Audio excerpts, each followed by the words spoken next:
উরুগুয়েকে ১-০ গোলে হারিয়েছে Argentina.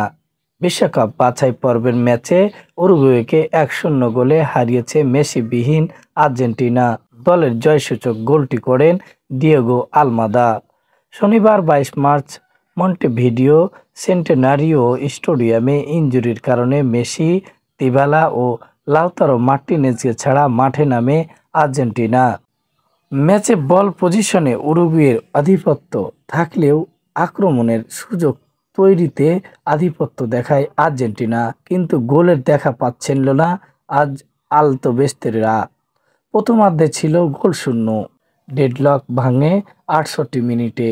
D বক্সের বাইরে থেকে দূরপাল্লার শটে আর্জেন্টিনা জয় নিশ্চিত করেন ডিয়েগো আলমাদা।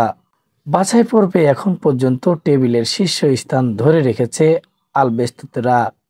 ১৩ ম্যাচে তাদের সংগ্রহ ২৮ পয়েন্ট। অন্যদিকে ইকুয়েডর ১৩ ম্যাচে ২২ পয়েন্ট নিয়ে দ্বিতীয় অবস্থানে, ২১ পয়েন্ট নিয়ে ব্রাজিল তৃতীয় অবস্থানে রয়েছে, আর ২০ পয়েন্ট নিয়ে চতুর্থ অবস্থানে উরুগুয়ে।